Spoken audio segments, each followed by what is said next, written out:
And I was told to get off at a place called Le Chambon sur Lignon. That's spelled L-E, in other words, C-H-A-M-B-O-N, sur, S-U-R, and Lignon, L-I-G-N-O-N. And I arrived there at about 4 o'clock in the morning, 3 or 4 o'clock in the morning. It was a bitter cold night.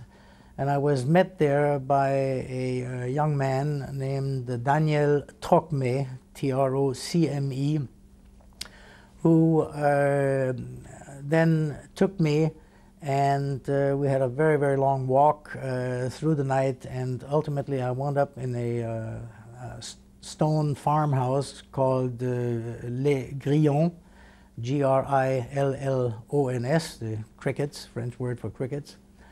And there I found myself together with about 22 or 24 other kids, ranging in age from about 6, 7, up to about 17 or 18, boys and girls.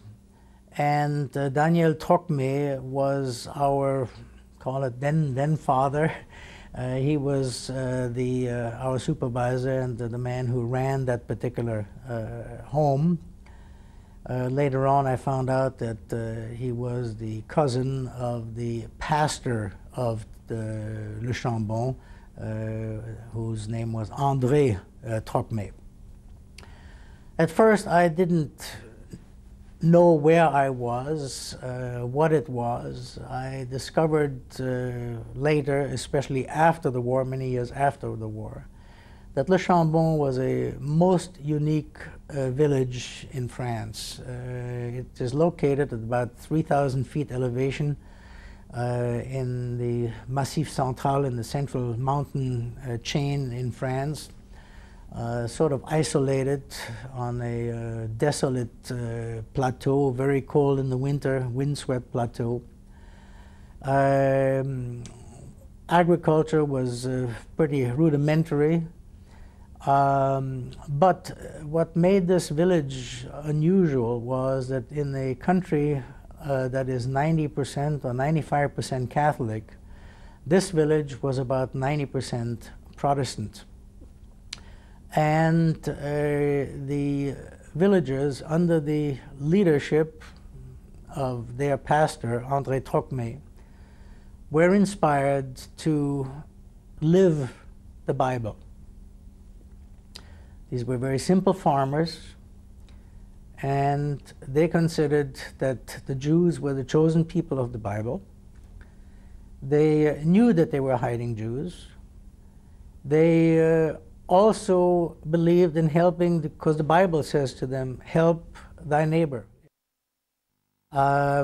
We were looked after and fed, and every so often we would be told to suddenly leave the classroom or leave our home, Les Grillons, and go pick mushrooms. Go everybody into the woods. Later on, we learned that when that happened, it was the result of an anonymous phone call to the leadership in the village, warning them that there would be a raid and that they were coming out to hunt for Jews or illegal residents there. And we would be kept in the woods until the all-clear signal was given, and we would then come back into town. We lived as Frenchmen, so to speak, and this went on until about the latter part of April 1944.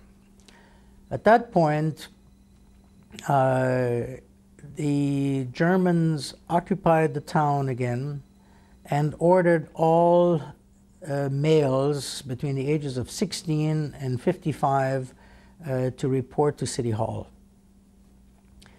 Although I was only 15 and a half at the time, I knew well enough at that point not to go and be exposed. I went and hid in the local church, which was adjacent to the school where I was. And stayed there for about 24 hours. I knew my way in and out of that church, including how to get up into the church steeple, since I had also served Mass in that church.